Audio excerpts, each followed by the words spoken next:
নমস্কার, ঈশান Bangla prime time খবরে আপনাদের স্বাগত জানাচ্ছি। সঙ্গে রয়েছি সিদ্ধার্থ। শুরুতেই প্রাইম টাইম শিরোনাম।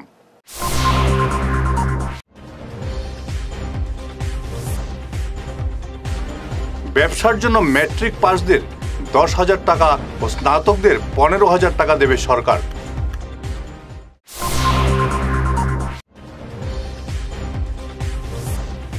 কংগ্রেসের প্রার্থী তালিকা প্রকাশের তারিখ পিছল, জানালেন ভূপেন বরা।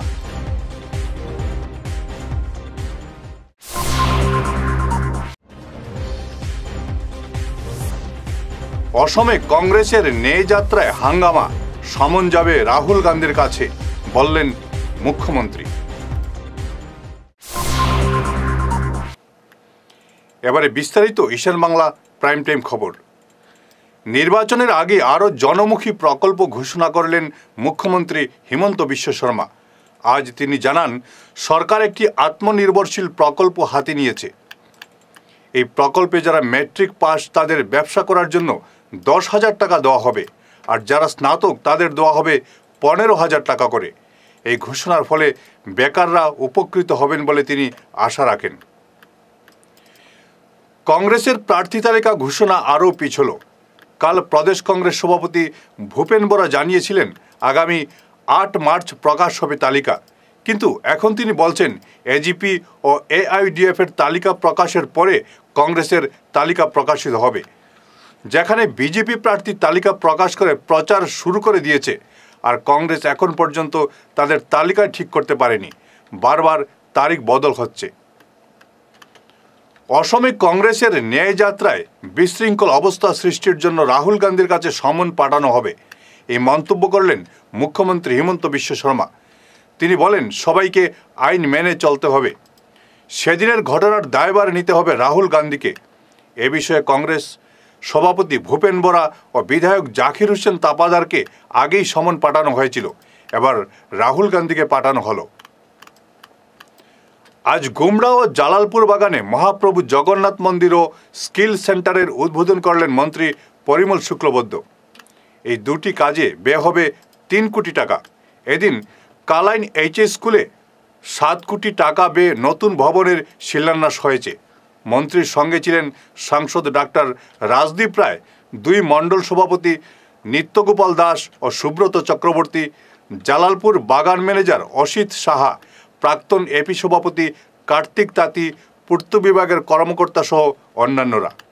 আর এই উদ্যোগটা বলা হয়েছে এখানে skill centre, Jagannath community hall. এখানে জগন্নাথ মহাপ্রভুর মূর্তি আপনারা স্থাপনা করবেন বা যাকেই আপনারা করেন, আমাদের কোনো আপত্তি নেই, কিন্তু একটা বড় হল থাকবে, তার মধ্যে বিভিন্ন ব্যবস্থা থাকবে, বসার ব্যবস্থা থাকবে। কোন সময় যারা চা বাগানে কাজ করে অন্য একটা ব্যাপারে যদি ধরুন ফার্নিচার বানানোর জন্য প্রশিক্ষণের প্রয়োজন, ঘর কোথায়? ফার্নিচার বানানো একটা, আজকাল গিয়ে দেখবেন আপনারা ফার্নিচার কাঠ দিয়ে হয়, আজকাল আপনারা দেখবেন ফার্নিচার লোহা দিয়ে হয়, হয়তো ফ্যাব্রিকেশনের কাজ শিখাবে সরকার, কারণ আমাদের স্কিল ডেভেলপমেন্ট আছে, আমাদের ডিপার্টমেন্ট আছে। আপনার মধ্যে যে স্কিল আছে, এই স্কিলকে আপনি উন্নত করে কিভাবে আপনি আপনার অর্থনৈতিক উন্নয়ন করতে পারেন, তার জন্য আপনাকে ব্যবস্থা দেওয়া হয়েছে। গুমরা অঞ্চলের পাশে পাথর আছে, বড় পাথরে আপনি মূর্তির কাজ করবেন। ভারতবর্ষে তো অনেক হচ্ছে। এই মূর্তির কাজে যদি স্কিলনেস আনতে হয়, কেউ না কেউ আপনাকে প্রশিক্ষণ দিতে হবে, বসতে হবে। আমরা যে জয় শ্রীরাম বলেছি, রামের মূর্তি কি দেওয়া হয়েছে? পাথর দেওয়া হয়েছে, সুন্দর করে খোদাই করে শ্রীরামের মূর্তি বানানো হয়েছে। আপনারা জানেন ভারতবর্ষের বিভিন্ন জায়গায় পাথরে খোদাই করে শিল্প নৈপুণ্য দেখানো হয়েছে। এই যে বিল্ডিংটা হয়েছে, এখানে একজন মিস্ত্রি খুব ভালো করে কাজ করবেন, খুব আর্টিস্টিক ম্যানারে বিল্ডিং এর এই ডিজাইনটা করবেন। ওনার স্কিল ট্রেনিং যেটা দেওয়া হবে, কোথায় দেওয়া হবে? বাগান বলবে আমি দেবো না, কিন্তু আপনাকে এই ঘরটা নির্মাণ করে দেওয়া হয়েছে, ঈশ্বরের উপাসনা করবেন আপনি, তারপরে যদি প্রয়োজন হয়, কারণ কর্মই ধর্ম, ঈশ্বরকে স্মরণ রাখবেন। কর্মের ক্ষেত্রে যদি কোনো জায়গায় আপনার আলোচনা করতে হয়, বসতে হয়, এভাবে বড় করে এক পরিবেশ নির্মাণ করে দেওয়ার লক্ষ্য নিয়ে এই Jagannath community hall skill centre এখানে নির্মাণ করা হবে। আর নির্মাণ করার পরে আপনারা দেখবেন তার ডিজাইন আমরা দিয়ে দিয়েছি ইঞ্জিনিয়ার সাহেবকে, পেয়েছেন আপনারা। যদি ডিজাইন দেখেন তো আপনাদের ভালো লাগবে, বলে তো ভালো লাগবেই, শুধু ডিজাইনটা দেখলে ভালো লাগবে। এই ডিজাইন নিয়ে আমরা ক্যাবিনেটে কয়েকবার বসেছি।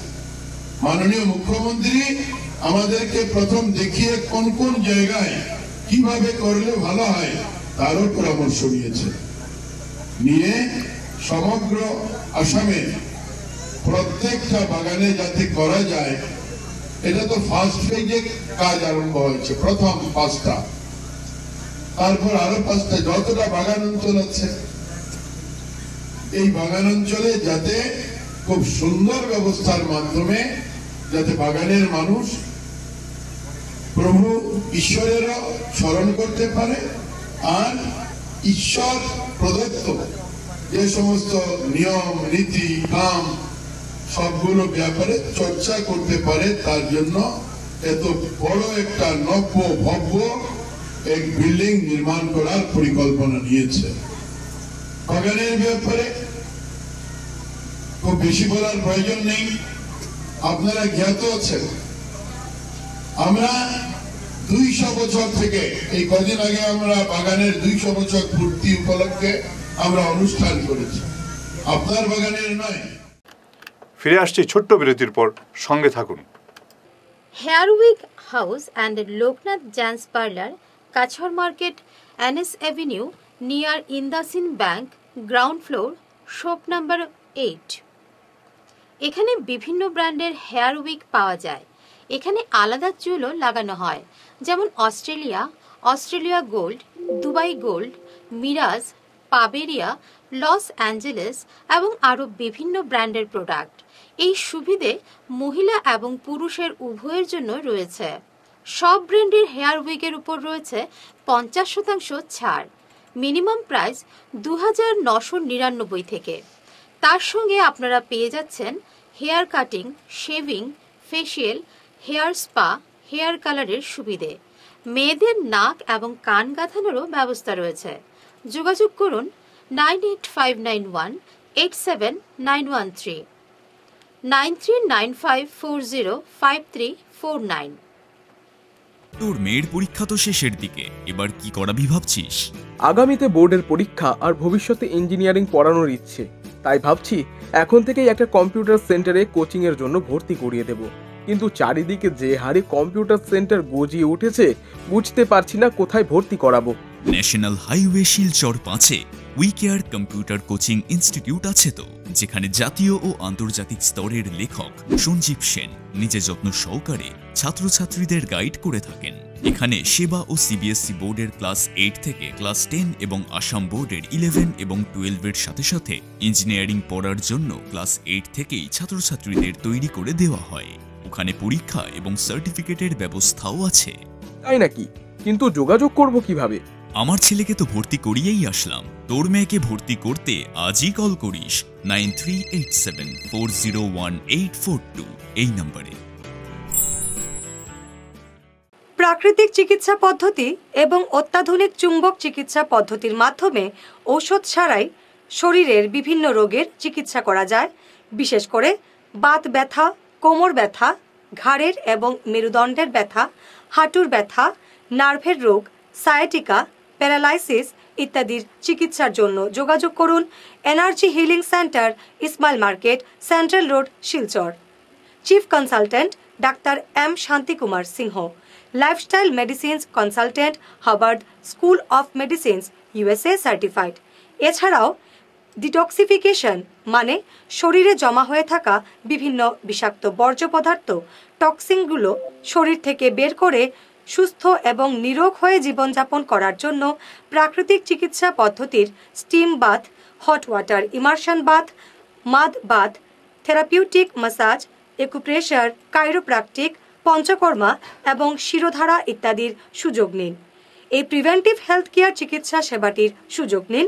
তাই আজই আসুন energy healing centre, Rangpur part 2, Lakshmipur road, Silchar 9।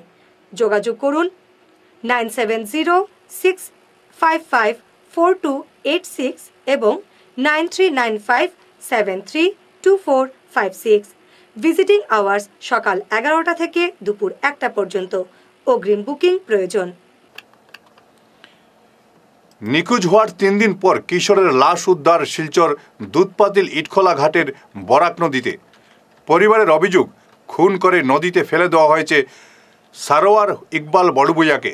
হতভাগ্যের বাড়ি শিলচর মেহেরপুর 5 ঘড়ি রোডে। গত রোববার সে বন্ধুদের সঙ্গে বাড়ি থেকে বের হয়েছিল। অনেক খোঁজাখুঁজি করে না পেয়ে শেষ পর্যন্ত পুলিশে জানানো হয়। গতকাল তার লাশ পাওয়া যায় বরাক নদীতে। পরিবারের অভিযোগ, সারোয়ার যাদের সঙ্গে বাড়ি থেকে বের হয়েছিল তারা নেশা আসক্ত। তারাই সারোয়ারকে খুন করেছে। এদিকে এই ঘটনায় 3 জনকে আটক করেছে রাঙ্গিরখাড়ি পুলিশ। আমার ভাতিজা সারোয়ার বড়বুইয়া রবিবারে, আজকে 3 দিন আগে, রবিবারও আছিল, রবিবারে সকালে ঘর থেকে যখন বাইরে যায় তখন পাপন করে একটা ছেলে আছে তার সঙ্গে, তারা লইয়া গেছে তারে। যাওয়ার পরে তারে এরপরে তো ঘরে আর ঘুরিয়ে আইসে না। এরপরে আমরা অনেক খোঁজাখুঁজি করছি, কালকে রবিবার দিন পুরা করছি, রাত্রেবেলা করছি, সোমবার কালকেও রাত্রেবেলা ফোন করছি, পাইছি না। আজকে এখন জানার থেকে খবর আইছে যে একটা ডেড বডি পাওয়া গেছে। আইন আপনারা তার বাবা গেছে, গিয়ে আইডেন্টিফাই করতে করিয়া আসছে। পাপনের বাড়ি যাচ্ছে মার্ডার, আমার তো লাগে এটা মার্ডার, কারণ তার তো ছোটোর লগে কোনো কিছু ইয়ে নাই, একমাত্র মানে ড্রাগস এডিক্ট। ওই যে পাপন ছেলেটা এত ড্রাগস এডিক্ট, এইখানে আমরা পাড়ার মধ্যে অনেক ছেলেরা নষ্ট করার লাগে এখানে প্ল্যান করে। অনেকদিন তৈরি তার মানে তার একটা গাড়ি আছিল, ভাঙ্গা গাড়ি, এখানে থাকতো ফুলের উপরে, এটার ভিতরে বই ড্রাগস খাইতো। আমার ভাইয়ে তার ওয়ার্নিং দিছে, বলছে তোর গাড়ি এখান থেকে সরা, নাহলে তোর গাড়ি আমরা ভাঙ্গিলাম। এরপরে ওই দিন গাড়ি সরাই লিছে। ও এরপরে থেকে বোধ ওই জিতেই বোধ ওই কাজটা করছে, কিছু হয়েছে না। কিন্তু ওই ছেলেটা সবসময় তারা ফোন করিয়া তারা লইয়া যেত ঘর থেকে। তার বাবার নাম মিন্টু, মারা গেছে। তার বাবার নাম হইল নুরুল হোসেন বড়বুইয়া, মিন্টু। আপনি এখন কি চাইন, মানে তার পরিবারের হিসেবে আপনি কি চাইছু? আমরা এটা সুবিচার চাই। পাপনের সঙ্গে আরো একটা ছেলে আছে, শিবা না, এরা আমরা ফোন করছিলাম। এরা কালকে রাত্রে কইছে আমরা এখন রংপুর আছি। তখন আমরা এখন ওটাও চাই যে মানে আমরা কাছাড়ে জেলাধিপতি যে আসুন তাই, আর আমরা অসীম মহাশয় তার কাছে আমরা মানে সুবিচার চাই, ওটাই আর কিছু না। আর পাপনের সঙ্গে 2-3 জন আসুন, এরা যাতে অতি সত্ত্বর মানে অ্যারেস্ট করা হয়। পাপন আর শিবা এই 2 জনের সঙ্গে সবসময় থাকতো। কাজ যদি অসমে লাগু হয় তাহলে অসমিয়ারা অসমে সংখ্যালঘু হয়ে পড়বে। এই মন্তব্য করে রাইজোট দলের নেতা অখিল গগৈ বলেন, কা বলবতের আদেশ দেওয়া হলে অসম বন্ধ হবে, দিশপুর ঘেরাও করা হবে। প্রধানমন্ত্রীর গুয়াহাটির জনসভার দিন 9 মার্চ একটি আন্দোলন কর্মসূচি গ্রহণ করা হবে। অসমিয়ারা কোনো অবস্থায় কা বলবৎ মানবেন না বলে তিনি মন্তব্য করেন। মুখ্যমন্ত্রীর নির্দেশকে তোয়াক্কা না করে এক সুদখোর প্রাণনাশের হুমকি দিল এক ব্যক্তিকে। ভাগাবাজারের নাজির হোসেন লস্করকে মারধর করে প্রাণনাশের হুমকি দিল সুদখোর আব্দুল মিয়া। নাজির 1 লক্ষ টাকা সুদে নিয়েছিলেন। 10% হারে 7 মাসে 70,000 টাকা দেওয়ার পরে তিনি আর পারছিলেন না। এভাবে সুদ ও আসল মিলিয়ে দাঁড়ায় 2,36,000 টাকা। এই টাকা আদায়ের জন্য তাকে মারধর করে প্রাণনাশের হুমকি দেওয়া হয়। তিনি আব্দুল্লাহ মিয়ার বিরুদ্ধে ব্যবস্থা নেওয়ার দাবি জানিয়েছেন। ব্যবসায়ী বাণিজ্যের কারণে গিয়া আমি একটু টাকা 1 লাখ ধার লইছিলাম। লোয়ার পরে তার লগে আমার আগের সম্পর্কেও আছে। তারপর লোয়ার পরে আমার লগে কোনো মাত হয়েছে না। আমি কই 4 মাস পরে তোর পয়সাটা দিলেই। করার পরে 2 মাস গেছে, আমার হে ফোন করে উঠিয়া কইছে তুই এক কাম কর, আমার লাভ দেওয়া লাগবো। আমি কইলাম লাভর মাত তো আগে আসলো না, লাভ কিতা বিলে সুদ দেওয়া লাগবো, তুমি কোন বালা জানিলা। তারপরে আমি উঠিয়া কইলাম না, আগে তুইলা মাত আসলো না, সুদ দিবা, আর এখন ইত্যা কি দিলে বিলে আমার পয়সা তুই নগদ দিলা। আমি তো নগদ কোনো মতে পারছি না, মজবুরে আমি তারে সুদ দিতে যাই গিয়া গেছি 7 মাস পর্যন্ত। 7 মাস দেওয়ার পরে 70,000 টাকা দেওয়ার পরে আমারে হে বাড়িতে একদিন বাড়িতে আইছি আবার পরে 7 মাস পরে গিয়া আমি গেছি গিয়া একদম ব্যবসা বাণিজ্য গেছি গিয়া যাওয়ার পরে গিয়া তার সুদ জমি গেছে গিয়া 1,30,000 13 মাস হওয়ার পরে একদিন আমারে কলাশিবে আমি কাজ কারবার থাকি কাপ্পু দিয়ে আমারে ধরে হ্যারাসমেন্ট করাই লইছে আমার কাপ্পিয়ে মাতিয়ে যাই আমার কোনো লাইনে ছুটে দিছে তারপরে একদিন আমি বাড়িতে আইছি আবার পরে আমার বালা হিসেবে ফোন করছে কইছে চল আর তোরা পয়সা দিমু ডুবি যাস যদি চয় আমার বাড়িতে আইলে মাত কথা মাতিমু আমি গেছি আমার গাড়ি লইয়া এল্টো কেটেন একটা গাড়ি আছে আমার তারও গেছি গিয়ালে আমারে তার হ্যারাসমেন্টের ভিতরে ঢুকাইয়া আমার কই এখন অতদিন চেক লইছি না এখন চেক লাগবে না তোরা ছাড়িতাম না আমি আমার বেটিরে ফোন করে কইছি তুমি ও ভাই আও চেক ওখান লইয়া আবার পরে আমার ভিডিও করছে চেকও আমার জবরদস্তি সিগনেচার লইছে লইয়া ছাড়িছি আমার এখন তার পুরো হয়েছে গিয়ে 2,30,000 টাকা সুদ লইয়া আজকে আমি তার ফোনের মাঝে বহুত হুমকি দেয় আমার মার তো ধরতো বেজান হয় আমার বেটিরও তো ফোন করে আমারও ফোন করে আমার বড় ভাইয়ের কাছে ফোন করে আমার বাড়ির যায় অপমান করে আমার বাবা বড় ভাই সবার কাছে মাতে আজকে কিতা করছে আমি তার বইয়ের শ্বশুর বাড়িতে গিয়ে বাঁকা কদিন থেকে রই আমার লগের একজনে আজকে ফোন করছে 10:30টার সময় আমি রাস্তা দিকে গিয়া গাড়ির মধ্যে তার লোক গপসপ করাত লাগছি এমন সময় তারা শালা বউ না দুইজন আইছে তার হালা একটা রঞ্জু কইয়া তার নাম আব্দুল্লাহ রঞ্জু লগিয়া আইলে হে অবশ্য কিছু করছে না আগলা বান্ধা করছে আর হে আমার গাড়ির মধ্যে অদূর মারদুর করছে ওই দেখো এখানে মারছে আর আরো বেজান মাথা তো বসকিন মারছে মারিয়া হে গেছে গিয়া মানুষ বাড়িতে বাড়িতে দৌড়িয়া বাড়ি হয়ে গেছে আরো মানুষ আসুন সাক্ষী লাগলে আপনি সাক্ষীও লইবা আমি এখন দলাই পুলিশ প্রশাসন কাছে জানাই হিমন্ত বিশ্ব শর্মার কাছে জানাই এটার আমি উপযুক্ত বিচার চাই শিলচর রাঙ্গিরখাড়ির শ্রী শ্রী ভোলাগিরি আশ্রমের নবনির্মিত সন্তুব নিবাস ভবনের দ্বার উদ্ঘাটন করলেন বেনারস ভোলাগিরি আশ্রমের অধ্যক্ষ স্বামী মাধবানন্দ গিরি মহারাজ স্বামী অনঘানন্দ পুরী মহারাজ স্বামী চৈতন্যানন্দ গিরি মহারাজ শিলচর ভোলাগিরি আশ্রমের অধ্যক্ষ স্বামী ভুবনেশ্বরানন্দ গিরি মহারাজ প্রমুখ গত সোমবারের এই অনুষ্ঠানে ভোর থেকে সন্ধ্যা পর্যন্ত চলে নানা অনুষ্ঠান वितरण करा हुआ महाप्रसाद। श्री कृष्णा जय भारत माता। आगामी शिवरात्रि महाउत्सव 4 प्रहर पूजन इसी निमित्त से हम लोग काशी से आए हैं। आश्रम जहाँ पर आकर के हम भजन कर सके, साधना कर सके, जब ध्यान कर सके, इसका नाम हो गया आश्रम। यहाँ आवास की व्यवस्था कम थी तो हम लोग को नया भवन की आवश्यकता पड़ी। विगत 2 वर्षों से इसके प्रयास में थे, इस बार सफल हो गए। आज इस नवीन आश्रम भवन का प्रवेश हमारे परम पूजनीय माधवानंद स्वामी जी महाराज, अनघानंद स्वामी जी महाराज, भुवनेश्वरानंद स्वामी जी महाराज और हमारे काशी से पधारे हुए आचार्य जी, राजू जी, सब मिलकर के आज यह कार्य संपन्न हुआ। प्रातःकाल महाभिषेक, इसके पश्चात गृह प्रवेश और हवनात्मक यज्ञ यहाँ पर संपन्न हो रहा है। मैं शिलचरवासी भक्तों को, असम प्रांत के समस्त महानुभावों को और संपूर्ण भारतवासियों को आगामी शिवरात्रि महोत्सव की बहुत शुभकामना देंगे। आप सब आएं इस आश्रम में और यहाँ आकर के साधना करें, भगवान महादेव की उपासना करें। सबका मंगल हो। हरिओम तत्सत ओम। অভিষেকের দ্বারা হোম যজ্ঞ দিয়ে আদি দ্বারা আমরা আজকে 4টা নতুন ভবন আজ আমরা প্রতিষ্ঠা করেছি। এখানে আমাদের অনেক ভক্ত থাকার জন্য খুব অসুবিধা, এই জন্য ভোলাগিরি আশ্রম পরিচালনা কমিটি এখন আমাদের আশ্রমের যে ভুবনানন্দগিরি মহারাজের সহযোগিতায় আজকে আমরা এই 4টা ভবন আমরা নতুনভাবে প্রতিষ্ঠা হয়েছে। এখানে অনেক ভক্তদের থাকারও আমরা যে সুবিধা এখানে আমরা করেছি।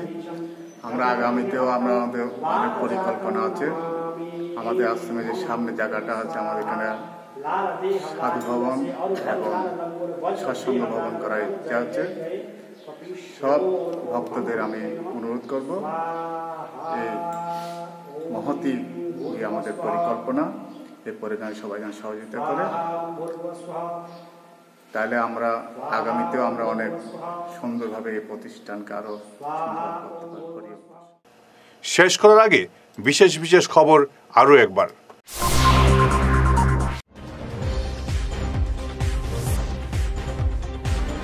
ব্যবসার জন্য ম্যাট্রিক পাসদের 10,000 টাকা ও স্নাতকদের 15,000 টাকা দেবে সরকার।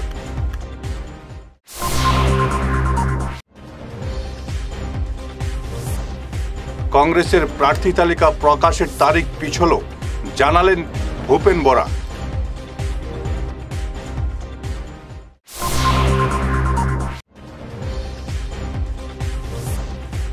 অসমে কংগ্রেসের ন্যায় যাত্রায় হাঙ্গামা, সমন যাবে রাহুল গান্ধীর কাছে, বললেন মুখ্যমন্ত্রী। ঈশান বাংলা প্রাইম টাইম খবর এ পর্যন্তই। নমস্কার।